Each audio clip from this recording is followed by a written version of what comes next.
Hello everyone.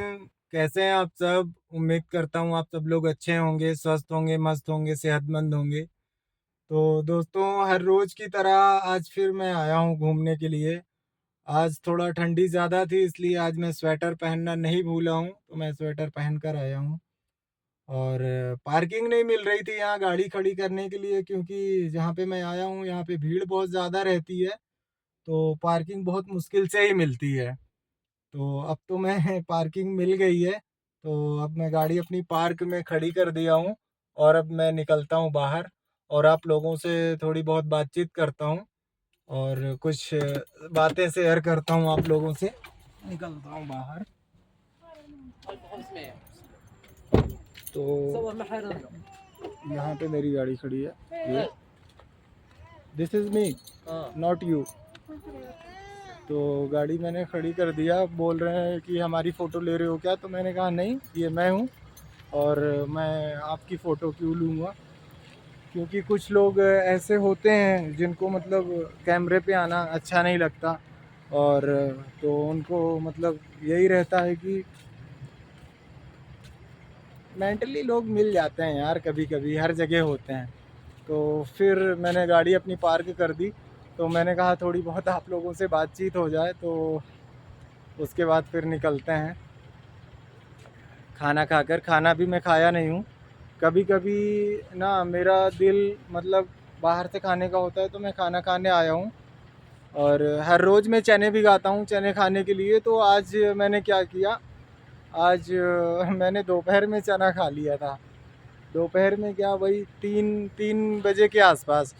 तो मुझे भूख नहीं लगी थी, फिर मैंने कहा यार चलो, अब लगता है भूख नहीं लगेगी तो ऐसे ही सो जाएंगे। लेकिन यार अभी 8 बज रहे हैं शाम के, तो 8 बजे भूख लग गई। मैंने कहा अब बनाएंगे तो फिर और ज़्यादा लेट हो जाएगा। तो इससे अच्छा है कि हम बाहर से ही खा लेते हैं। तो वही हर रोज़ की तरह आ चुके हैं आज फिर से। और बताइए आप लोग कैसे हैं? अच्छा, एक इम्पॉर्टेंट जानकारी मैं आप लोगों को देता हूँ दोस्तों। जैसे अगर आप लोग इंडिया के बाहर आते हो जॉब, किसी भी कंट्री जॉब करने के लिए किसी भी कंट्री जाते हो, के ऐसे हो गया, और इमारात हो गया, या तो मॉस्को हो गया, कनाडा हो गया, तो फिर हर जगह तो वैसे सैलरी अलग अलग मिलती है। लेकिन मैं आज आप लोगों को बताऊंगा कि ऐसे में किस काम में आना चाहिए कि आप लोगों को सैलरी अच्छी मिले, और कौन सा काम अच्छा रहेगा।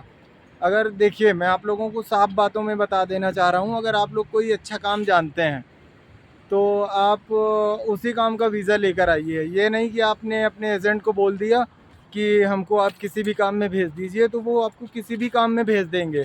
फिर यहाँ पे आपको बहुत सारी मुश्किलों का सामना करना पड़ेगा। जैसे कि यहाँ पे अगर आप के हाथ में कोई हुनर है, तो आप ऑफिस में या तो आप अपने एजेंट को बोलिए कि मुझे सिर्फ और सिर्फ उसी काम में जाना है, भले 2 महीने मुझे वेट करना पड़े इंडिया में, या 3 महीने वेट करना पड़े इंडिया में, है ना? तो आप वेट कर लीजिए, लेकिन आप जल्दीबाजी में ये मत सोचिए कि मुझे बस तुरंत ही जाना है, और बस मुझे जाना ही है, पैसे कमाना है। तो यहाँ पे बहुत सारी मुश्किल हो जाती है आने के बाद। तो इसलिए मैं आप लोगों से यही कहूँगा कि आप लोग जिस काम में आ रहे हो ना, सिर्फ सिर्फ और सिर्फ आप उसी चीज़ का वीज़ा लेकर आओ। तो यहाँ पे आपको अच्छी सैलरी भी मिलेगी, और काम भी ज़्यादा नहीं पड़ेगा, और ठीक रहेगा। लेबर में आएंगे तो फिर आपको वही फिर लेबर वाली ज़िंदगी रहेगी, जल्दबाजी करके आ गए, और उसके बाद फिर पता चला यहाँ पे 10 घंटे, 12 घंटे, 8 घंटे काम करवा रहे हैं, और आप कर नहीं पा रहे हैं, शरीर को भी आराम नहीं और कुछ भी नहीं। तो इसलिए मैं आप लोगों को ये बताना चाहता हूँ कि आप लोग जब भी आएँ इंडिया के बाहर किसी भी कंट्री जाएँ, तो आप कुछ काम सीख कर आइए, तो आपको सैलरी अच्छी मिलेगी। और कुछ काम सीख कर आएंगे तो सैलरी अच्छी मिलेगी, और काम भी ज़्यादा नहीं रहेगा। तो मैं आप लोगों को बताता हूँ 2-4 ऐसे काम जिसमें आपको अच्छी सैलरी और आराम का काम भी मिल जाएगा। तो देखिए, पहला काम तो ये है, मैं आप लोगों को साफ साफ बता दे रहा हूँ। पहला काम ये है कि अगर आप एसी के मैकेनिक हैं तो आपको अच्छी सैलरी मिल जाएगी। इंडिया के बाहर कहीं भी जा रहे हैं, यूएई जा रहे हैं, कैसे जा रहे हैं, और कतर जा रहे हैं, कुवैत जा रहे हैं, या तो कनाडा जा रहे हैं, मॉस्को जा रहे हैं, कहीं भी जा रहे हैं, एसी का काम अगर आप जानते हैं तो बहुत अच्छी सैलरी इंडियन, कम से कम नहीं तो इंडियन 2 लाख रुपए तो आप इंडियन सैलरी आपको मिल ही जाएगी। 2 लाख से कम सैलरी आपको नहीं मिलेगी। और मैं आप लोगों को बता दूं, इसके अलावा एसी के अलावा अगर आप इलेक्ट्रीशियन हैं, जब भी आपको बहुत अच्छी सैलरी मिल सकती है। इलेक्ट्रीशियन का काम सीख कर आइए, आपको बहुत अच्छी सैलरी मिल जाएगी। और अगर आप सीखे हुए हैं तो बस ऑफिस में जाइए, अपना वीज़ा लगवाइए और चले आइए। और इलेक्ट्रीशियन में भी आपको समथिंग इन सब देखिए, अलग अलग कंट्री का अलग अलग सैलरी होती है, लेकिन मैं 2-4 कंट्री का नाम बताता हूँ। जैसे मॉस्को हो गया, केएसए हो गया, यूएई हो गया, है ना। तो इन सब कंट्री में आप लोगों को कम से कम इंडियन 1.5 से 2 लाख रुपए सैलरी मिल जाएगी खूब आराम से। अगर आप कुछ भी नहीं जानते हैं इसके अलावा, अगर आप ये भी नहीं जानते हैं तो फिर आप लेबर में तो मत आइए, मैं तो मना करूँगा। अगर आप कुछ भी नहीं जानते हैं तो लेबर में तो भूल कर भी मत आइए, यहाँ बहुत दिक्कत होती है, बहुत दिक्कतों का सामना करना पड़ता है। और जो भाई लोग अपने ड्राइवर हैं तो उन लोगों को मैं बता दूं, जो कार वार चलाना जानते हैं, छोटी गाड़ी, तो छोटी गाड़ी में इंडियन आप लोगों को यही सेम कंट्री जैसे यूएई हो गया, केएसए हो गया, और कुवैत हो गया, कतर हो गया, मॉस्को हो गया, है ना। तो इन सब जगहों में इंडियन आपको स्टार्टिंग में वही 40 के आसपास आपको सैलरी मिल सकती है, इससे ज़्यादा नहीं मिल पाएगी। आप ये सोचकर मत आना कि हम जाएंगे इंडिया के बाहर 1 लाख रुपए कमाएंगे, 1.5 लाख रुपए कमाएंगे, तो ऐसा कुछ भी नहीं है। आप लोग इतना नहीं कमा पाओगे।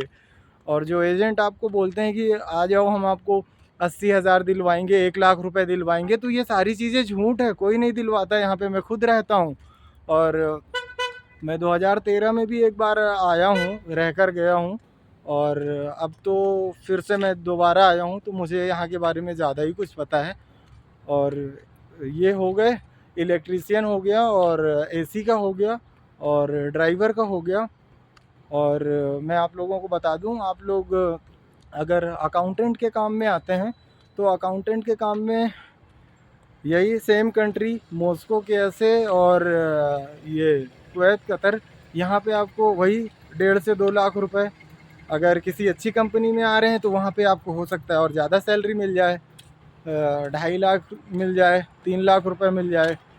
तो आप जॉब करने आ रहे हैं तो आप लोगों से यही मेरी रिक्वेस्ट है कि आप लोग कुछ ना कुछ काम सीख के तो ज़रूर आइए। आप ये ऐसे करके मत आइए कि बस मैं जा रहा हूँ और मुझे सैलरी मिलने लग जाएगी, मैं काम करने लग जाऊँगा, तो ऐसा कुछ भी नहीं है, ठीक है।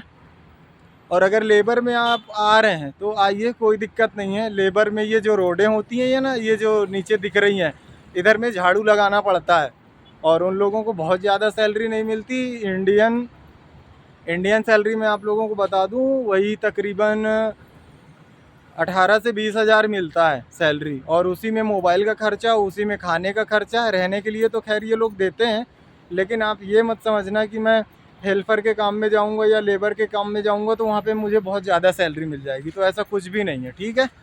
तो इसलिए मैं आप लोगों को यही बताता हूँ, क्योंकि बहुत से भाई लोग आकर यहाँ पे फंस जाते हैं। एक अभी हमारे यूपी के भाई आए थे, उनको ड्राइविंग आती थी, लेकिन उनके घर वालों ने उनको क्या कहा कि आपको टाइम लग रहा है, आपको टाइम लग रहा है, आप जल्दी जाओ, कमाओ पैसे। तो वो भाई क्या काम किए, उन्होंने क्या काम किया, वो आ गए यहाँ पे मजरे में। मजरा यानी वही बकरी चराना, ऊँट चराना, और उनको चारा देना, और खजूर के पेड़ से खजूर तोड़ना, यही सारा काम रहता है।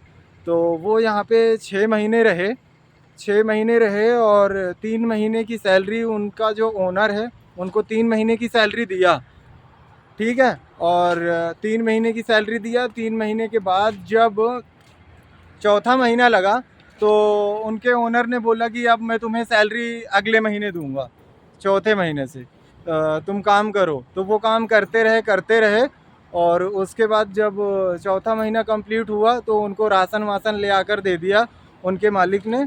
और फिर 5वां महीना कंप्लीट हुआ, फिर उन्होंने कहा कि मैं अगले महीने तुमको सैलरी दूंगा। फिर वो रुके रहे, सैलरी का इंतज़ार करते रहे, फिर भी उनको सैलरी नहीं मिली। फिर उनका 6वां महीना लग गया। 6वें महीने में फिर उन्होंने काम किया, वो भी कंप्लीट कर लिया, फिर भी उनको सैलरी नहीं दिया। उनके ओनर ने कहा कि ऐसा है, अब मुझे आदमी की ज़रूरत नहीं है। वहाँ पे 2 लोग करते थे, एक पुराना बंदा था जो 8 साल से वहाँ पे काम कर रहा था, और ये जो नया बंदा आया था वो अभी 6 महीने पहले आया था। तो उसने 6 महीने कंप्लीट किया, जिसमें उसको 3 महीने की सैलरी मिली, और जब उसने 3 महीना और एक्स्ट्रा काम किया तो टोटल 6 महीने हो गए। तो इसमें क्या हुआ कि उसका जो ओनर था, उन्होंने कहा कि अब मुझे आदमी की ज़रूरत नहीं है, आप गाँव चले जाओ, या तो फिर कहीं और पे काम कर लो आप, मैं आपको ट्रांसफ़र कर देता हूँ दूसरे ओनर के पास, जो आपका वीज़ा है वो मैं कन्वर्ट कर देता हूँ दूसरे ओनर के पास, तो तुम चले जाओ, ट्रांसफ़र करवा देता हूँ। तो उन्होंने कहा ठीक है, लेकिन फिर बाद में पता नहीं क्या हुआ, आज मॉर्निंग में उनका फ़ोन भी आया था, वो मेरे जानने वाले ही हैं, लेकिन जब वो आए थे तो पता नहीं किसके माध्यम से आए थे, मुझे ये नहीं पता। और फिर बातचीत हुई, तो उनसे पता चला कि यार ये तो अपने इलाके के हैं, और ख़ैर पहले से वो जानते भी नहीं थे मुझको।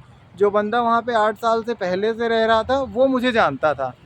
तो क्या हुआ, फिर उनके मालिक ने, जो उनके ओनर थे, वो बोले कि चलो तुमको जो है मैं लेकर चलता हूँ एयरपोर्ट, तुमको छोड़ता हूँ, तुम गाँव चले जाओ। तो उसको लगा कि चलो ठीक है, गाँव जा रहा हूँ, भेज रहा है, काम नहीं है इसके पास, तो हो सकता है कि एयरपोर्ट पे मुझे 3 महीने की सैलरी दे दे। लेकिन उनको जब एयरपोर्ट पहुँचे ना, तो वहाँ भी उनको सैलरी नहीं मिली, वहाँ भी नहीं दिया। उसको बोला कि ऐसा है, तुम जाओ इंडिया, मैं तुम्हारे अकाउंट में सैलरी भेज दूँगा। तो वो आज मॉर्निंग में तकरीबन तकरीबन वो आज मॉर्निंग में 7 बजे उनकी जो है मुंबई, उनको उतरना था, मुंबई उतरे, और मुंबई टू लखनऊ था, फिर लखनऊ से वो जो है निकल कर के वो अपने गांव जाते, घर जाते। तो वो मुंबई उतरे, उसके बाद फिर मुंबई से लखनऊ, और लखनऊ से फिर उनके पास शायद 300 रुपये पड़ा हुआ था। वो जब इंडिया से आए थे तो उनके पास 300 रुपये इंडिया करेंसी पड़ी हुई थी, तो वो उसमें से वो घर तक पहुँचे। उनके पास मतलब इतना पैसा नहीं था कि वो रास्ते में कुछ खा सकें और अच्छी गाड़ी से जा सकें। मतलब प्राइवेट कार जो चलती है 400-500 रुपये लेती हैं, उनके घर तक का बता रहे थे। तो उन्होंने फिर जो है बहुत मजबूरी में, पता नहीं वो कैसे तो पहुँचे, और उसके बाद फिर मुझसे बात हुई, व्हाट्सएप में बात हुई, तो वो बता रहे थे कि अभी तक उन्होंने पैसा ही नहीं भेजा है मुझे। तो मैंने कहा उनको मैसेज डालो कि हमारा पैसा भेजो, हम तो आ चुके हैं। तो मुझे लगता नहीं है गाइज़ कि वो पैसे देंगे, क्योंकि अगर उनको पैसे देने होते तो वो दे देते। उनको पैसे देने नहीं थे, इसलिए वो दिए नहीं और छोड़ दिए। तो यानी कि यहाँ पे यार लेबर में कोई वैल्यू नहीं है इंसान की, समझ रहे हैं? और सैलरी भी एक तो इतनी कम, उनकी उनकी सैलरी वही तकरीबन 19,500 के करीब थी, 19,500 के। तो उनको 3 महीने काम भी करवाया, सैलरी भी नहीं दिया, सेहत भी उनकी ख़राब हो गई, खाना भी नहीं दे रहा था टाइम से। तो कहीं न कहीं लेबर में आने का ये है, और उनको ड्राइविंग आती थी, और ड्राइविंग में वो किस लिए नहीं आ पाए, क्योंकि उनके घर वाले, मेन है घर वाले, नहीं तुम अभी जाओ, अगले महीने चले जाओ, वो भेज रहे हैं 15 दिन में, कह रहे हैं हम तुमको इंडिया से बाहर भेज देंगे, आपकी जॉब लग जाएगी, सैलरी मिलने लगेगी।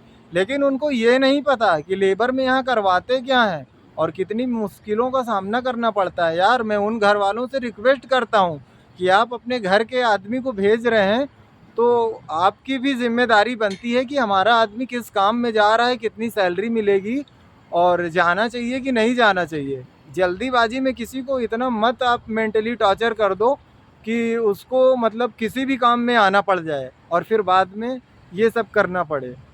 तो यही है, उन लोगों से मैं रिक्वेस्ट करूँगा जो लोग अपने घर के आदमी को टॉर्चर करते हैं कि चले जाओ तुम, किसी भी काम में चले जाओ, इंतज़ार करना करना पड़ रहा है 2 महीने 3 महीने, तो इंतज़ार करने दो, कोई दिक्कत नहीं है, इंतज़ार करने दो, क्योंकि जो इंतज़ार करता है ना उसका फल भी मीठा ही होता है। इसलिए मैं आप लोगों से कहता हूँ कि आप ना इंतज़ार करने दो, लेकिन जल्दीबाजी में किसी को मत भेजो, किसी का जीवन ख़राब हो जाएगा। ये तो अच्छा था कि उनको भेज दिया इंडिया, वरना यहाँ के लोग इतने ख़तरनाक होते हैं कि खाना भी नहीं देते, काम भी करवाते हैं, मारते भी हैं, तो सारी चीज़ें हैं। तो इसलिए दोस्तों आप लोगों से रिक्वेस्ट है कि आप अपने घर वालों को अच्छी जगह भेजिए। आप लोगों का सपोर्ट रहेगा तभी घर वाला आपका जो है अच्छे से कमा पाएगा, और घर वाले ही टॉर्चर करेंगे तो आदमी का दिमाग भी काम नहीं करता कि चलो यार घर वाले परेशान कर रहे हैं, चलो किसी भी काम में निकल चलते हैं। तो ये सारी चीज़ें गलत हैं, ठीक है।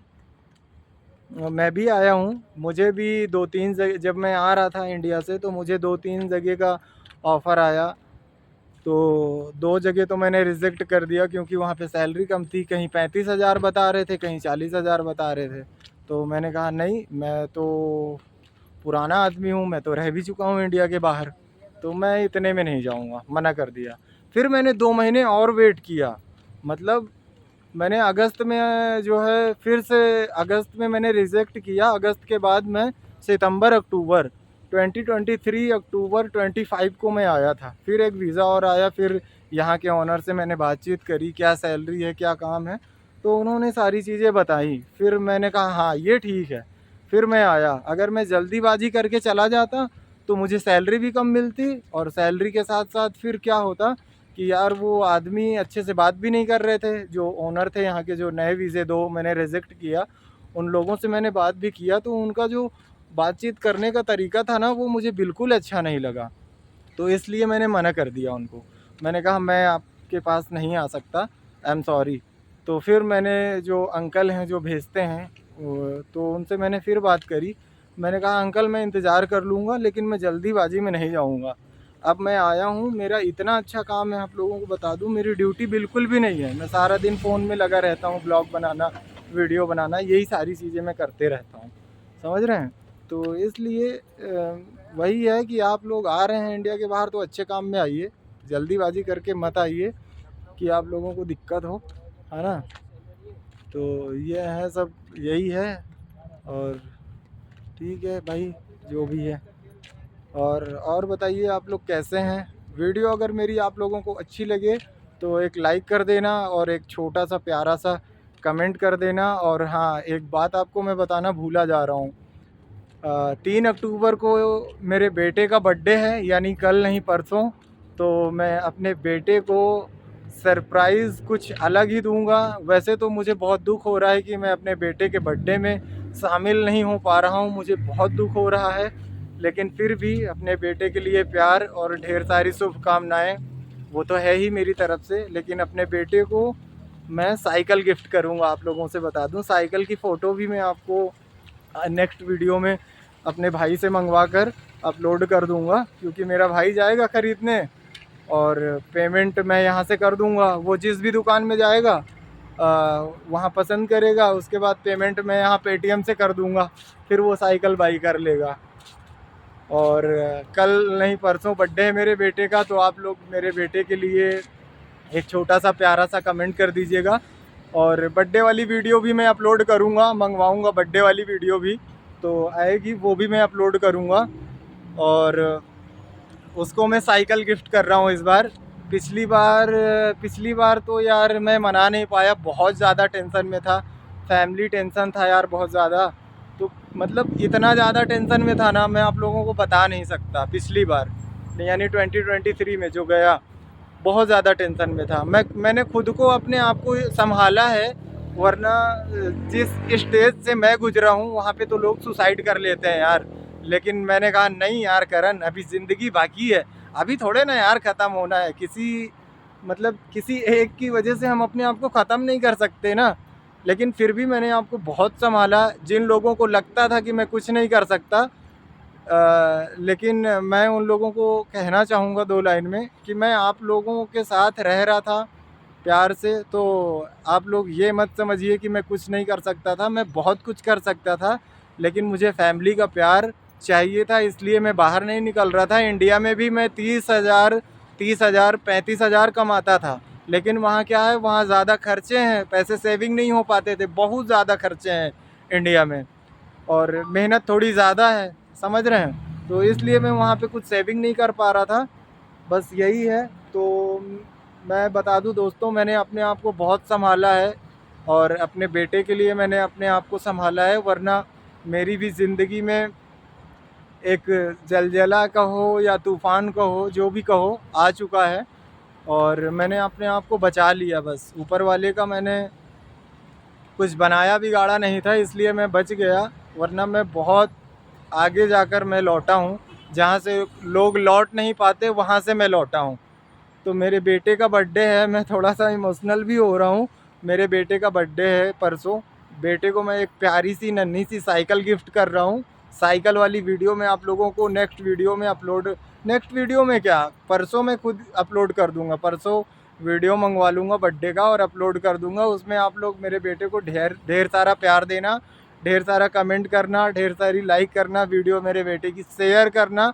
अच्छा हाँ, अगर आप लोगों को और भी इंडिया से बाहर आने के लिए आने से रिलेटेड कोई क्वेश्चन करना है तो आप लोग कमेंट कर सकते हो, मैं रिप्लाई कर दूंगा, कोई दिक्कत नहीं है ना।